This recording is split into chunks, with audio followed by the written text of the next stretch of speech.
Olá a todos, me chamo Rony e vou apresentar para vocês o trabalho Simulação de Aterramento Metroferroviário, considerando uma distribuição arbitrária de parâmetros, que é de autoria minha com o professor José Alberto Cardoso. Então, a corrente de fuga em sistemas metroferroviários é uma consequência do uso dos trilhos de rolamento, tanto como suporte mecânico como condutor elétrico. Esses trilhos eles têm determinada resistência longitudinal, ou resistência série, que é na ordem de 40 a 80 miliohms por quilômetro. E também vai ter uma condutância de isolamento, que não é infinita, né? Ela é finita e o seu valor é em torno de 0,01 a 0,5 siemens por quilômetro. Então, o ideal seria que a isolação fosse perfeita, mas não é. Então, uma parte da corrente da tração ela vai fluir por esse isolamento e vai percorrer também circuitos paralelos. Um sistema que tem a corrente CC, ele não vai ter efeitos indutivos, né, causando indução de correntes em sistemas próximos.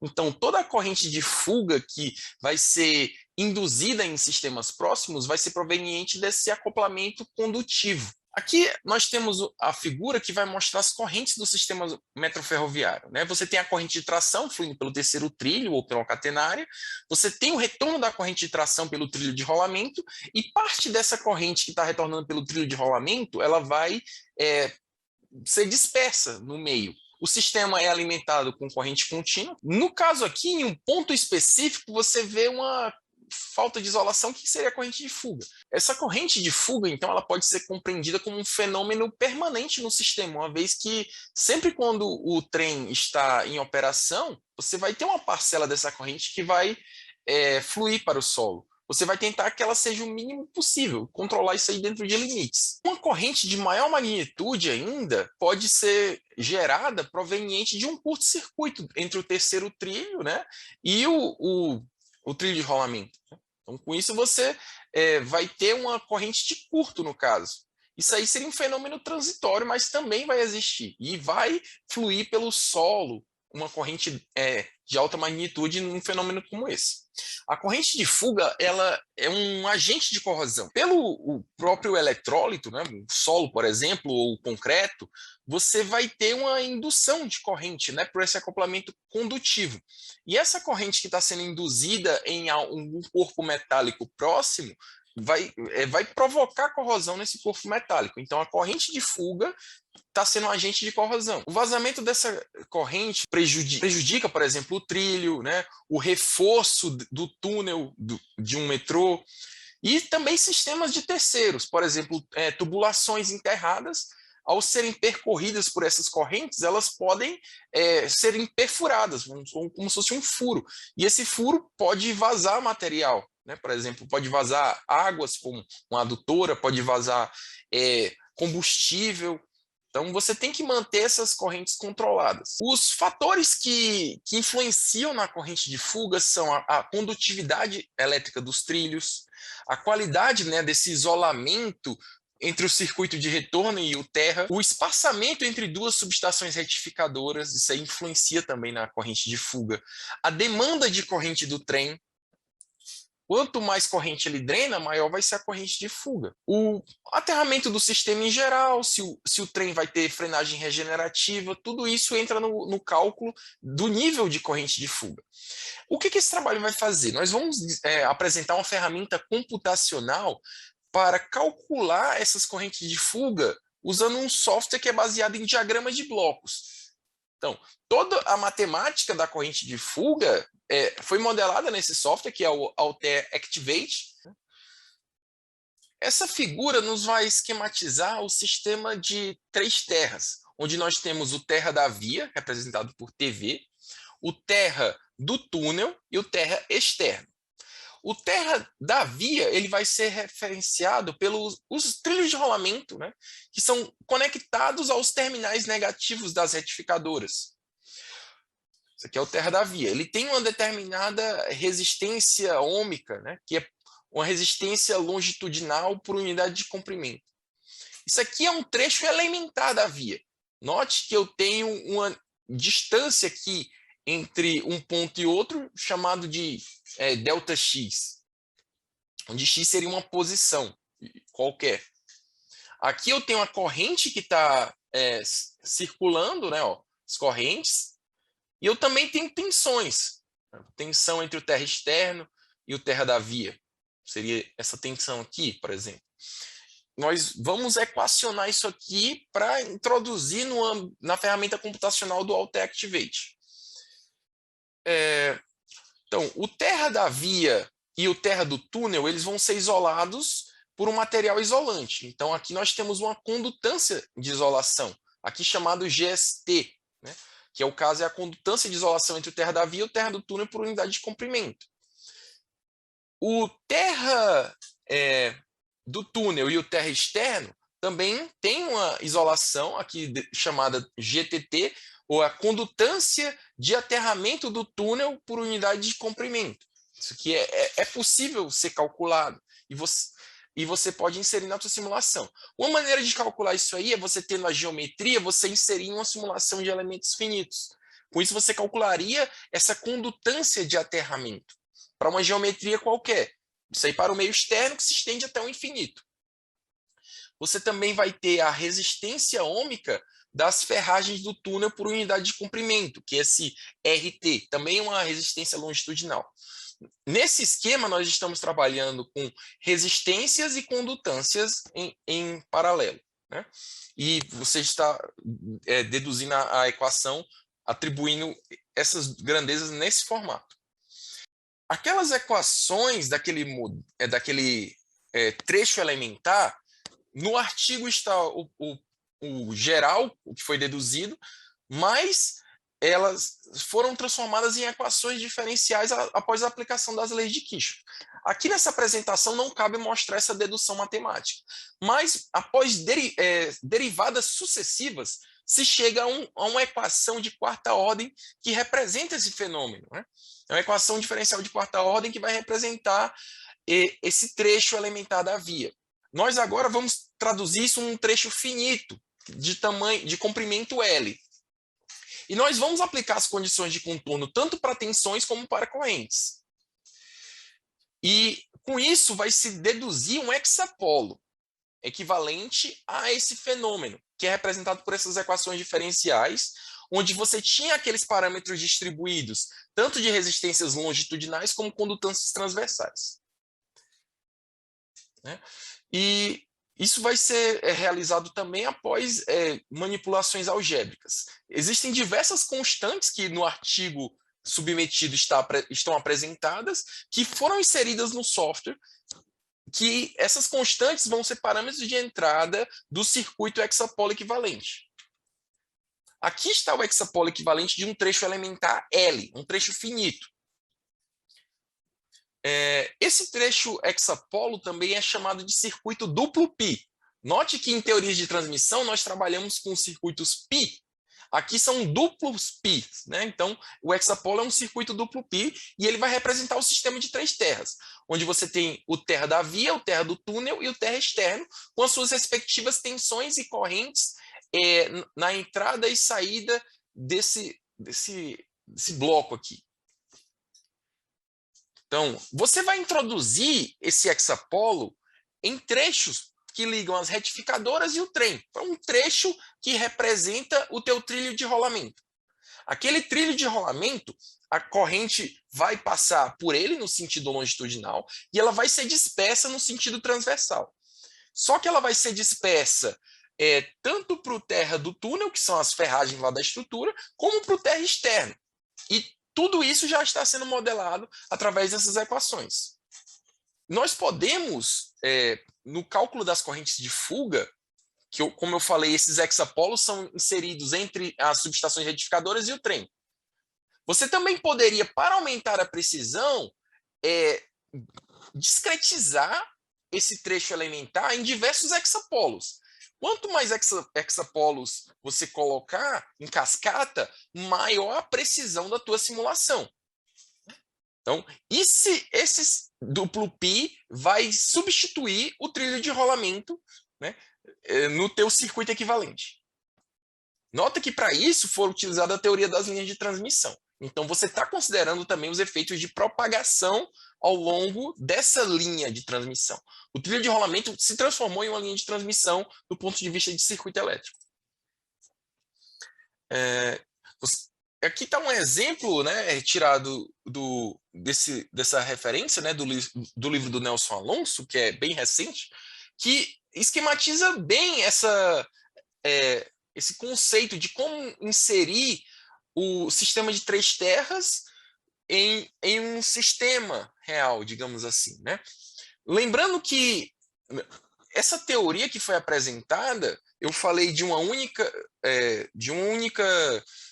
trem, mas você pode colocar mais de um trem também. Mas para efeitos didáticos, né, a análise aqui vai ser feita com um trem entre duas subestações retificadoras.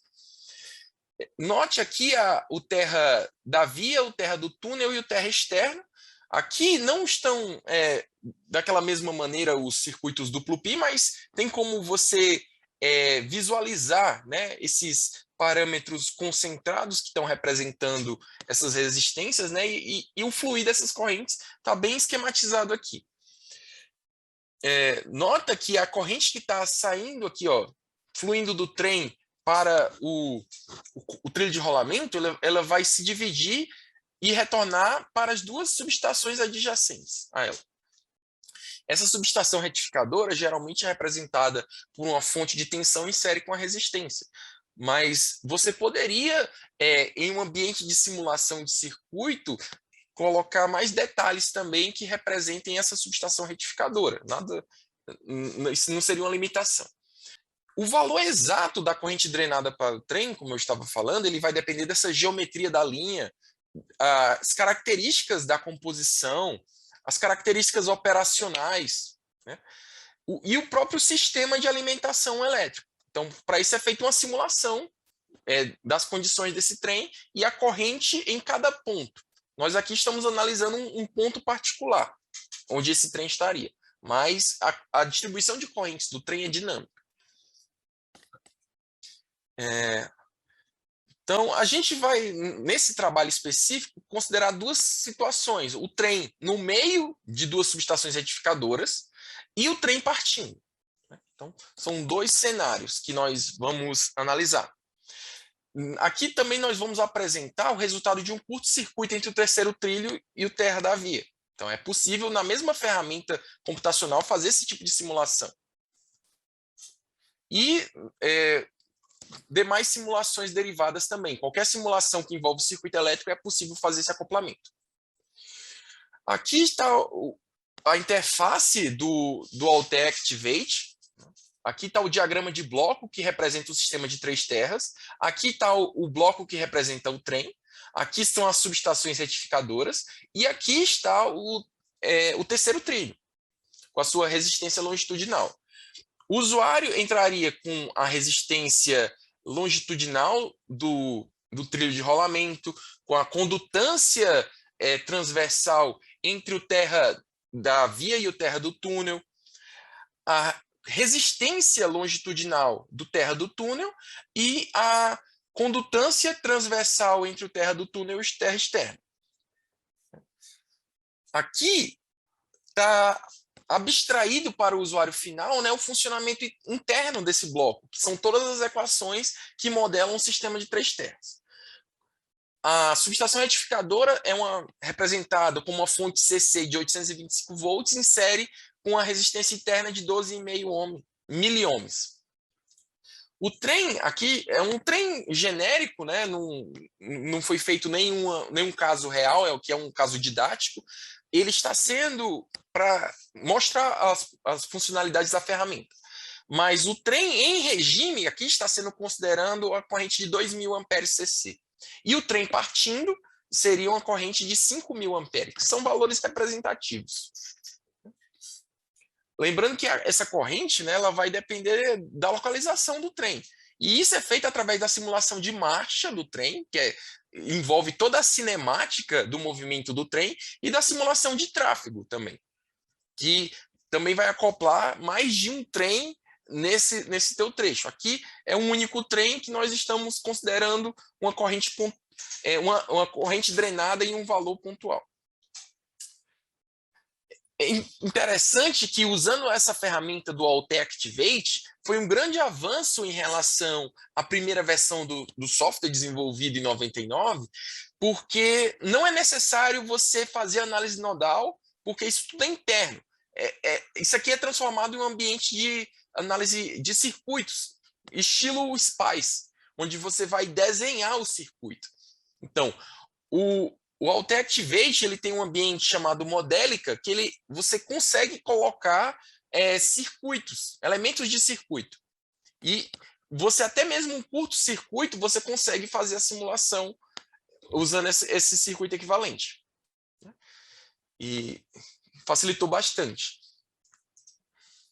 Aqui é quando você expande esse bloco que representa o sistema de 3 terras em cascata.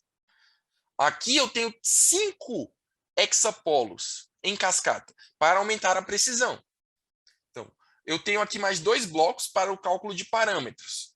Aqui está o bloco que vai entrar com as resistências longitudinais e condutâncias transversais e o comprimento do trecho, e vai fazer todos os cálculos internos das constantes que estão representadas no artigo, que são usados para a representação do hexapolo. Note que a quantidade de cálculos aqui é bem considerável.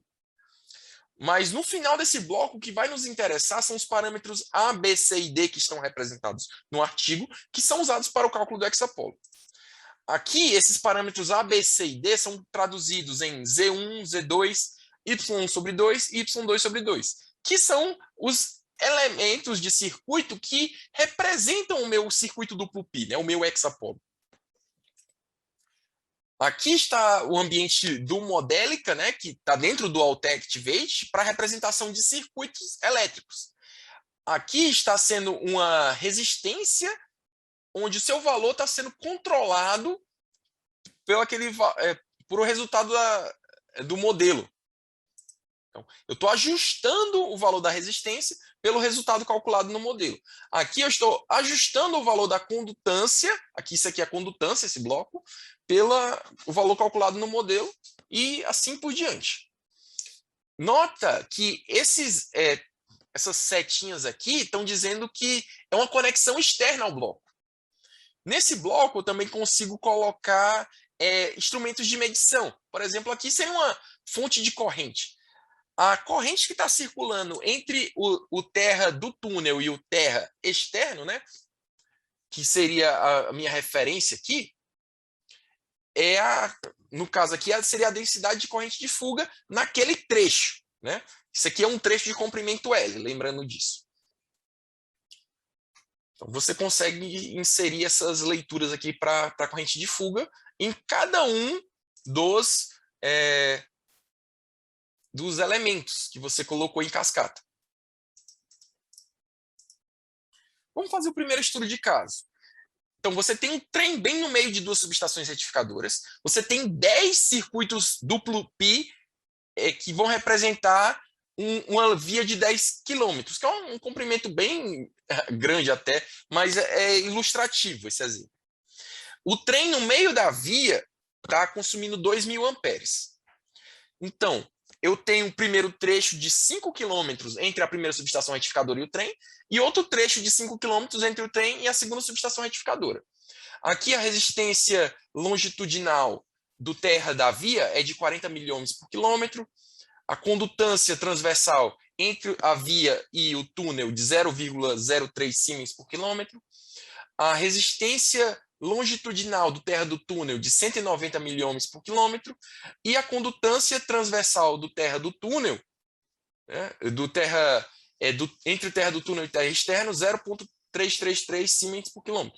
Lembrando que isso aqui você pode pegar valores típicos, né, mas você pode calcular isso aqui através de simulação computacional. Método dos elementos finitos, que contempla solos heterogêneos, por exemplo. Isso aí, uma fórmula simplificada não vai te fornecer um resultado coerente para isso. Você, no máximo que vai fazer é uma aproximação bem grosseira, mas um resultado preciso necessita de uma simulação computacional para esse parâmetro. Aqui está a densidade de corrente de fuga ao longo da via, onde o trem está na posição 5 km. Nota que isso aqui é a densidade. Eu posso calcular a integral dessa densidade para obter a corrente de fuga. Se eu pegar a parte positiva dessa corrente de fuga, eu integralizado dá 390 miliamperes.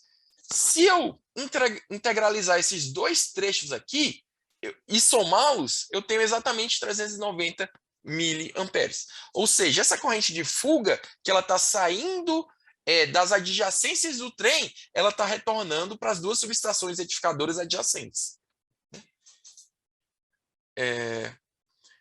Então, você consegue obter quem seria o valor integralizado dessa corrente de fuga. Essa corrente de fuga que está retornando para as subestações retificadoras, nesse percurso, ela pode passar por estruturas metálicas próximas. Com isso, gerar corrosão. Ela vai circular, saindo do trem, circulando por essa estrutura e voltando para as subestações retificadoras. Quando ela circula por essas estruturas próximas, acontece a corrosão. Aqui temos como quantificar essa corrosão também, né? Nós podemos dizer que esse circuito aqui está balanceado, uma vez que o gráfico é simétrico. Aqui seria a tensão de toque, que seria a diferença de potencial entre o terra do túnel e o terra da via. Então, se alguém tiver na plataforma, digamos assim, do metrô, e tocar no trem, ele está sujeito à diferença de potencial entre o terra do túnel e o terra da via. E essa diferença de potencial vai ser a tensão de toque, que seria exatamente a diferença de potencial que alguém estaria submetido. Nesse caso, o trem está no meio do percurso. Mas se tivesse algum operador que tocaria o trilho de rolamento, né, que seria o terra da via, ele estaria sujeito a essa diferença de potencial aqui na ordem de 100 volts. Né? Então, mesmo alguém não obrigatoriamente tocando o terceiro trilho, ele pode estar sujeito a choques elétricos. E você tem como quantificar isso aqui. Lembrando que esse trecho aqui é bem longo, né? É um exemplo de ilustração. Então, a pessoa não estaria tendo contato direto com o trem, porque o trem não se encontra na plataforma, mas quem está em contato com o trilho de rolamento está sujeito a um potencial. Aqui é o segundo estudo de caso, né? Com o trem partindo. Aqui eu estou considerando, então, 5.000 amperes. Aqui está a densidade de corrente de fuga. Nota que quando o trem está partindo, em vez de 390 miliamperes, a integralização deu 312. Ou seja, o trem no meio do percurso é o caso mais crítico para a corrente de fuga. Se eu integralizar essa área positiva com essa área negativa, também são iguais. Ou seja, a corrente de fuga ela vai retornar aqui por essa subestação adjacente. E aqui está a tensão de toque. Então, o trem partindo, a pessoa estaria sujeito a em torno de 26 volts, nesse nosso exemplo aqui, ao tocar na carcaça metálica do trem, estando com os pés na plataforma. Aqui seria se o trem tivesse na plataforma, digamos assim, que eu estou considerando que a plataforma é coincidente, né, com a subestação retificadora 1, e aqui eu tenho um curto-circuito entre o terceiro trilho e o terra da via. Se eu tivesse um curto-circuito, quem estivesse em contato com o trem estaria sujeito a 350 volts, nesse nosso caso aqui. Então, tem como quantificar. O terceiro estudo de caso vai ser bem interessante, porque eu estou considerando a variação de parâmetros elétricos ao longo da via. No caso, a condutância de isolação entre o terra do túnel e o terra externo. Aqui vamos supor que o trilho está sujo, né? Alguma coisa desse tipo, você piora também isso aqui. No caso, pioraria o GST, né, que seria entre o terra da via e o terra do túnel. Mas digamos que o solo está variando seus parâmetros. Né? Você tem um trecho que tem uma umidade maior do que o outro, né? Um alagamento até. Então, você tem uma condutância deteriorada. Então, eu estou considerando aqui, por um diagrama de cores que eu vou apresentar a seguir, uma isolação normal, uma isolação que eu estou considerando deteriorada e uma isolação deficiente. Aqui são exemplos ilustrativos também, esses valores. Então, nota aqui que eu tenho 10 segmentos, né, 10 blocos. Aqui são 10 quilômetros, então cada bloco desse representa 1 quilômetro da via. Aqui eu estou considerando que o trem está bem no meio do percurso, o trecho à esquerda está com a isolação normal e o trecho à direita está deteriorado. Onde tem um trecho que a isolação está muito ruim. Digamos, poderia ser até um alagamento, digamos assim. E eu tenho como calcular quem é a corrente de fuga nessa situação aqui com parâmetros variáveis. Isso aqui também é um avanço desse trabalho. Aqui está o comportamento da densidade de corrente de fuga, né? O gráfico agora está assimétrico e a corrente agora, integralizada nessa parte positiva, está 495,9 miliamperes, né, que é bem maior, né, em torno de 27% maior do que no primeiro caso, onde o trilho, digamos assim, que a isolação está ok. Ele vai fluir, se dividir para as duas subestações adjacentes, né, o polo negativo delas, e a subestação que está no lado mais com isolação deteriorada vai receber uma parcela maior da corrente. 59% da corrente vai fluir para esse lado direito, que está com a isolação pior, e em torno de 41% para o lado esquerdo, que está com a isolação normal. Essas integrais são aproximadamente iguais, é para ser exatamente igual, mas tem um pequeno erro numérico aqui associado, mas praticamente iguais. O gráfico é assimétrico, né? Então, a corrente aumentou quase 27% a mais do que um trilho em condição normal. Né? E o lado com a isolação pior, por exemplo, o lado da alagado, digamos assim, ele recebe uma parcela maior da corrente de fuga no polo negativo daquela retificadora. E como vai passar mais corrente de fuga naquele lado, o que tiver de metal ali perto vai ser percorrido também por essa corrente de fuga antes dela retornar para a subestação retificadora. Então, como conclusão, né, você vê que tem um programa com interface amigável com o usuário que foi desenvolvido, que permite a variação de parâmetros elétricos do trilho, né, do trilho de rolamento, do sistema de três terras ao longo da via. Você consegue inserir também diversas locomotivas na simulação, diversas retificadoras para representar um sistema mais realista. E você também permite a inserção de elementos de circuito elétrico, quaisquer, por exemplo, um diodo, onde você poderia fazer estratégias de mitigação da corrente de fuga. Você poderia simular essa estratégia de mitigação. É possível também expandir esse programa para avaliar o impacto dos efeitos das correntes de fugas em estruturas aterradas próximas, que foi o meu trabalho do ano passado. Acoplando esses dois trabalhos, você tem algo bem completo, uma ferramenta bem completa. Então, fica bastante versátil. Eu gostaria de agradecer a todos pela atenção, muito obrigado e até a próxima.